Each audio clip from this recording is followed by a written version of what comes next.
ಕರಿತಾ ಇದ್ದೀನಿ. ಖರ್ಜೂರ ಜಾಸ್ತಿ ಗೋಲ್ಡನ್ ಕಲರ್ ಆಗಬೇಕು. ಗೋಲ್ಡನ್ ಕಲರ್ ಆಯ್ತಂದರೆ ರುಚಿ ಆಗುತ್ತೆ.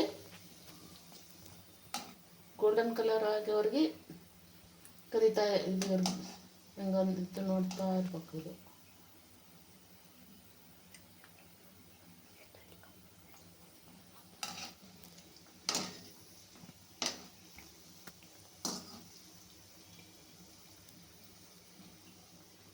ನೋಡಿ ಈ ಥರ ಇದನ್ನ ಮಾಡ್ತಾ ಇರಬೇಕು. ಅಂದರೆ ಇಲ್ಲಾಂದರೆ ಒಂದು ಕಡೆ ಹಸಿ ಆಗುತ್ತೆ, ಒಂದು ಕಡೆ ಬೇಯುತ್ತೆ, ಒಂದು ಕಡೆ ಬೇಯಲ್ಲ. ಟ್ರೈ ಮಾಡಿ. ಮಕ್ಕಳಿಗೆ ತಿನ್ನೋಕೆ ಭಾಳ ಚೆನ್ನಾಗಿದೆ. ಬೆಳಗ್ಗೆ ಬ್ರೆಡ್ಡು ಬಿಸ್ಕೆಟ್ ಅನ್ನೋದಕ್ಕಿಂತ ಇದು ಕೊಟ್ಟನಂದರೆ ಮಕ್ಕಳು ಎರಡೆರಡು ತಿಂದು ನೀರು ಕುಡಿತಾವೆ.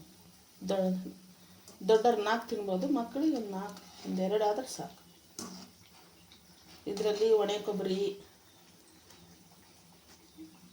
ಇದು ಸೋಪಿನ ಕಾಳು, ಏಲಕ್ಕಿ ಬುಡ್ಡಿ ಹಾಕಿದ್ದೀನಿ, ಏಲಕ್ಕಿ ಹಾಕೀನಿ.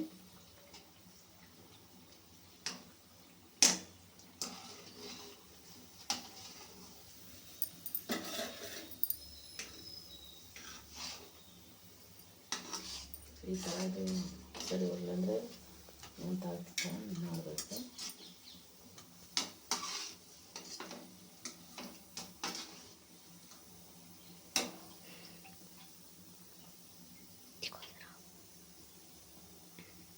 ಈ ಥರ ಗೋಲ್ಡನ್ ಕಲರ್ ಆಗಬೇಕು.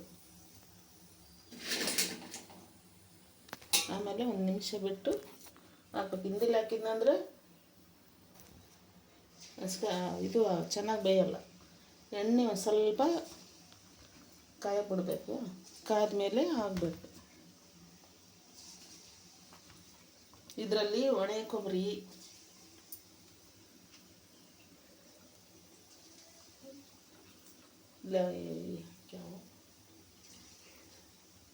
ಸೋಪಿನ ಕಾಳು ಚೆನ್ನಾಗಿ ಗೋಲ್ಡನ್ ಇದಂಗೆ ಹುರ್ಕೊಂಡು ಚೆನ್ನಾಗಿ ಸಣ್ಣಗೆ ಚಚ್ಚಬೇಕು. ಚೆನ್ನಾಗಿ ಕುಟ್ಟಿ ಹಾಕ್ಬೇಕು. ರುಚಿ ಆಗುತ್ತೆ. ಲವಂಗನೂ ಇದು ಸೋಂಪು, ಇದು ಸೊಪ್ಪಿನ ಕಾಳನ್ನು ಏಲಕ್ಕಿ ಹಾಕಿದರೆ ಜಾಸ್ತಿ ಹಾಕ್ಬಾರ್ದು. ಏಲಕ್ಕಿ 3 ಹಾಕ್ಬೇಕು. 1 kg ಇದು ಮಾಡಿದರೆ ಖರ್ಜೂರ ಮಾಡಿದರೆ ಅದಕ್ಕೆ 3 ಲವಂಗ ಹಾಕಬೇಕು.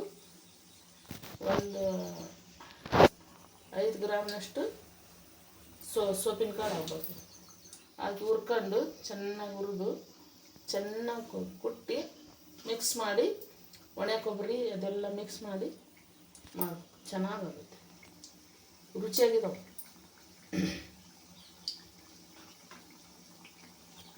ಟ್ರೈ ಮಾಡ್ತಾಯಿರಿ, ಗೊತ್ತಾಗ್ತಾಯಿದೆ ನಿಮಗೆ. ಜಾಸ್ತಿ ತಗೊಳ್ರಿ. ಫಸ್ಟಿಗೆ ಒಂದು 1/4 kg ಹಿಟ್ಟು ತೊಗೊಳ್ರಿ. 1/4 kg ಬೆಲ್ಲ ತೊಗೊಂಡು ಫಸ್ಟ್ ನೋಡಿರಿ, ಚೆನ್ನಾಗಂದ್ರೆ ನೆಕ್ಸ್ಟ್ ಮಾಡಿರಿ. ನೀವು ಒಂದೇ ಸತಿ ಭಾಳ ಕಲಿಸ್ಕೊಂಡು ಆಗಲಿಲ್ಲ ಅಂದ್ರೆ ವೇಸ್ಟ್ ಆಗುತ್ತೆ. ಮನೆಯಾಗ ಬಯಸ್ಕೊಂಡ್ರೆ ಸ್ವಲ್ಪ ಟ್ರೈ ಮಾಡಬೇಕು. ಚೆನ್ನಾಗತ್ತಂದ್ರೆ ನೆಕ್ಸ್ಟ್ ಅರ್ಧ kg ಮಾಡ್ಕೋಬೇಕು. ಅದು ಚೆನ್ನಾಗತ್ತಂದ್ರೆ ನೆಕ್ಸ್ಟ್ 1 kg ಮಾಡಬೇಕು. 1 ತಿಂಗಳ ಇಟ್ರೆ ಏನಾಗಲ್ಲ. ಮುಚ್ಚಿಡಬಾರ್ದು. ಒಂದು ಸ್ವಲ್ಪ ಅವಾಗವಾಗ ಗಾಳಿ ತಗೋತಾ ಇರ್ಬೇಕು. ಮಕ್ಕಳು ತಿಂತಾವಲ್ಲ, ಮಕ್ಕಳು ಕೇಳಿದೆ ಕೊಡ್ತೀವಲ್ಲ, ಅದು ಗಾಳಿ ಆದಂಗೆ ಆಗ್ತೈತಿ. ಏನು